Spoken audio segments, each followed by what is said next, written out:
Un décideur de la finance qui a le plaisir de recevoir aujourd'hui Didier Le Ménestrel, le fondateur et président de Financière de l'Échiquier. Bonjour Didier. Bonjour Thomas.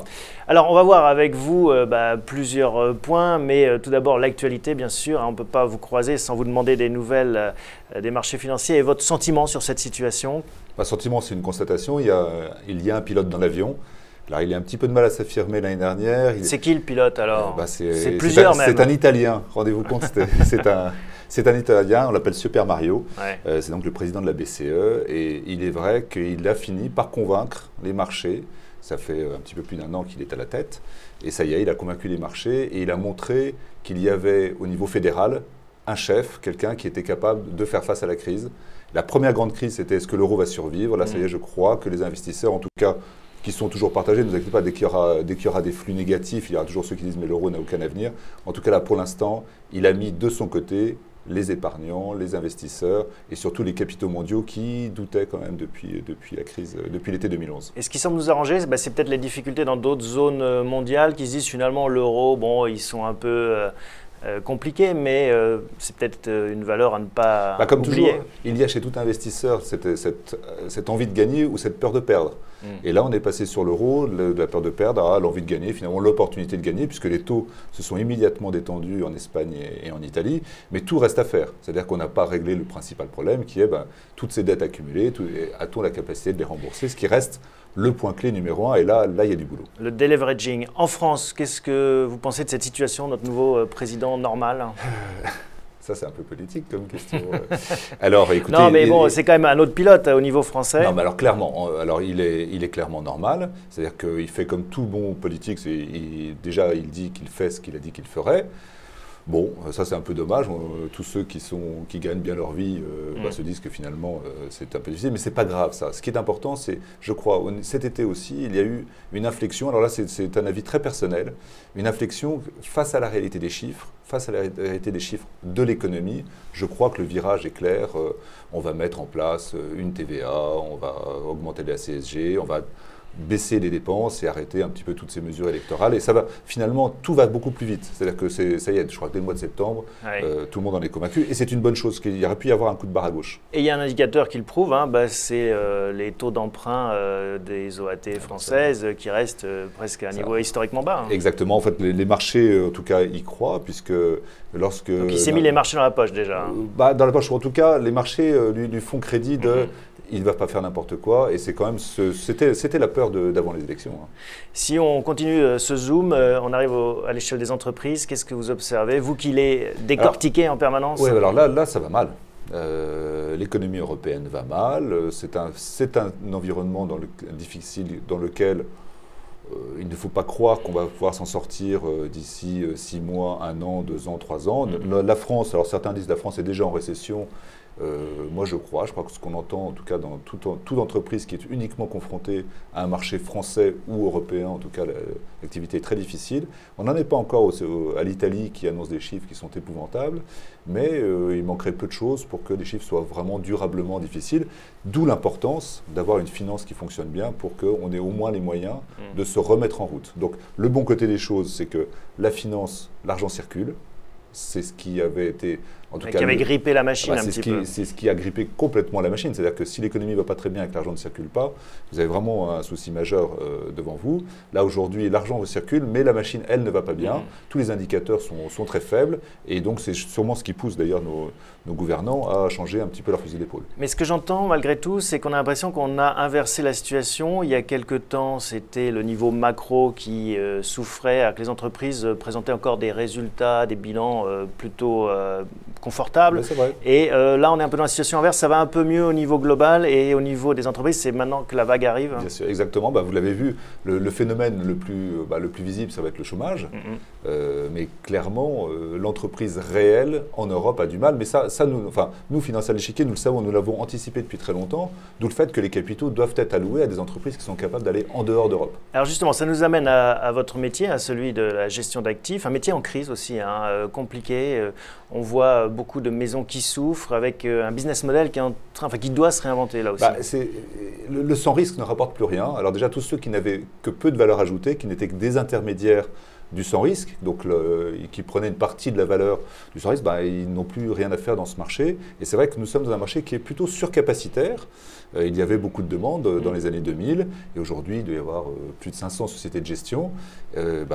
Malheureusement, il doit se passer ce qui se passe dans un marché surcapacitaire. Il faut que ces surcapacités diminuent, soit par disparition, soit par fusion, acquisition. Ça, c'est sûrement un des mouvements de demain. C'est-à-dire que vous, concrètement, vous regardez éventuellement des sociétés à acquérir? Nous, on a envie d'acheter, ou des savoir-faire surtout. Hein. Pas tellement des capitaux. Vous savez, très souvent, sociétés de gestion, c'est des capitaux sous gestion. Nous, ce sont des savoir-faire. Et je donne la piste, s'il y a des candidats qui regardent. En tout cas, les fixed income, tout ce qui est taux, parce que nous croyons vraiment à une désintermédiation des taux, et nous avons besoin d'avoir plus de savoir-faire, parce que nous sommes des gens d'action. Souverain et d'entreprise et corporate, j'imagine? Souverain, non. Laisse tomber, on laisse ça aux grands. On laisse ça aux grands, vous savez, à ceux qui savent. Nous, on est dans l'entreprise, on est dans le financement de l'entreprise, et on va y rester. Mais c'est formidable, parce que dans le financement de l'entreprise qui n'est pas connu, les rémunérations sont très élevées. Nous, on aime prendre un petit peu de risque, mais de risque en sachant de quoi on parle. Donc, bienvenue à tous ceux qui voudront rejoindre une équipe action en sachant faire des taux. C'est un exemple, mais il y en aura d'autres. Je crois qu'il y a de nouveaux axes. Le message est passé, on prend 5% à merci, merci beaucoup. Et donc trop d'acteurs, un métier en recomposition, et puis surtout un métier qui va reconnaître la valeur ajoutée, qui est celui qui sait prendre des risques, donc rémunérer les capitaux qu'on lui confie, avec une volatilité quand même un petit peu moindre que ce qu'on a connu depuis 5 ans. Et depuis 5 ans, nous avons été, nous, Financial Chiquet, nous avons été trop influencés par la macroéconomie. Je crois que le temps maintenant, avec l'intervention des banques centrales qui font la loi sur les marchés, je crois que le temps de l'entreprise est revenu, et c'est un temps pour nous. Il y a un niveau aussi, un indicateur dans votre industrie, c'est malgré tout celui des encours, ce n'est pas celui que vous regardez peut-être en premier, mais il est important. Vous vous situez comment dans ce paysage français? Des grosses maisons indépendantes, il n'y en a plus beaucoup. Voilà, certaines ont disparu, on peut citer Tocqueville, Richelieu, donc il en reste peu, et il y a bien sûr, nous avons un grand concurrent qui est tellement devant que je ne le cite pas, parce que c'est Carmignac, tout le monde le connaît, qui a changé de catégorie. Très belle réussite, c'est votre modèle, en fait vous étiez à peu près du même poids il y a 5 ans. Et il a toujours été un petit peu devant, mais ça a toujours été effectivement mon modèle.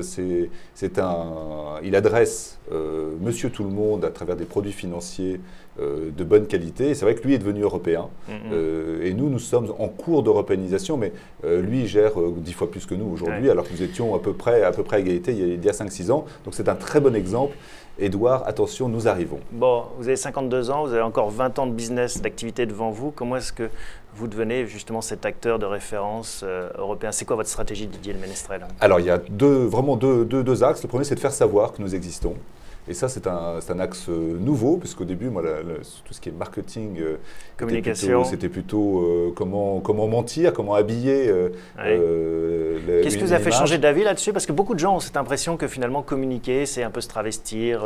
Ce qui m'a fait changer, c'est que j'ai eu 10 ans d'une performance extraordinaire avec un fonds qui s'appelle Agressor. Et en revanche, il n'y avait qu'un club d'initiés qui le connaissait. Et puis un jour, il y a un garçon qui est notre directeur général aujourd'hui qui me dit, bon, c'est bien ce que tu fais, moi je vais le vendre. Et là, on a changé un petit peu l'économie. Ça vous a convaincu du modèle, je trouvais ça formidable. Et il est vrai qu'aujourd'hui, autant il y a peut-être trop d'acteurs, mais il y a très peu d'acteurs identifiés en Europe, et nous voulons être un de ces acteurs sur une base toute simple, c'est que nous sommes ce que j'appelle des croyants, nous avons des convictions d'investissement, nous sommes des investisseurs, nous ne sommes pas des gens de marché, nous sommes des investisseurs. C'est quoi la différence alors? La différence, c'est que pour investir, il y a deux axes. Soit on se dit que l'entreprise à laquelle on va confier des capitaux est formidable, elle veut nous emmener plus loin, soit on se dit les autres vont la trouver formidable et on va aller plus loin.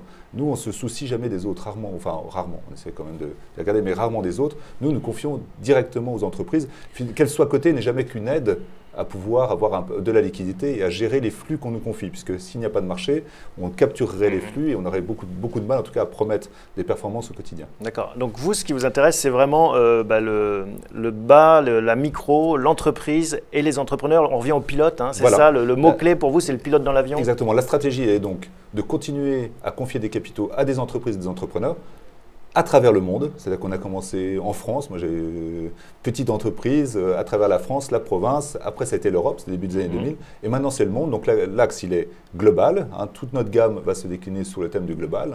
Nous voulons pouvoir vous parler de la Chine, de l'Indonésie, de l'Amérique du Nord et du Sud. Et puis le deuxième axe, c'est celui que j'ai évoqué, c'est que nous allons proposer, et nous avons déjà commencé, à des entreprises de notre univers de venir nous rejoindre. On va essayer de fédérer et de grandir un petit peu plus vite que par les voies naturelles, puisque le marché, justement, étant à concentrer, il faut des acteurs qui consolident. Bon, voilà, pour développer la marque financière de l'Échiquier, en tout cas, merci de nous avoir rendu visite pour lancer cette révolution de la communication. Évolution. Et puis, on fera des bonnes performances surtout. Bon, elle suivra ça sur Décideur TV. Merci Didier Le Ménestrel, à bientôt. Merci Thomas.